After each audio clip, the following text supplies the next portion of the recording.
Union public service commission chairman గా రక్షణ శాఖ మాజీ కార్యదర్శి అజయ్ కుమార్ ను నియమించారు.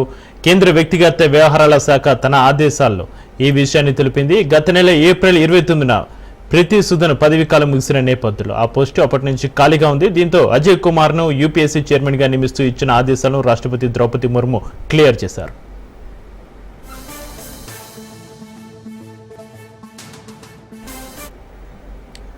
పంతొమ్మిది 1985 నాటి ఐఏఎస్ బ్యాచ్కు చెందిన ఆయనది. కేరళ క్యాడర్. ఆగస్టు 23, 2019 నుంచి కూడా అక్టోబర్ 31, 2022 వరకు రక్షణ శాఖ కార్యదర్శిగా ఆయన పనిచేశారు.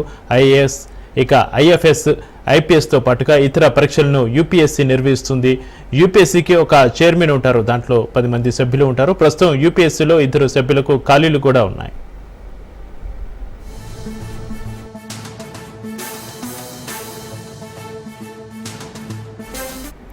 యూపీఎస్సీ చైర్మన్ను 6 ఏళ్ల కోసం అపాయింట్ చేస్తారు, లేదా ఆ వ్యక్తి వయసు 65 ఏళ్లు దాటకుండా ఉండాలి.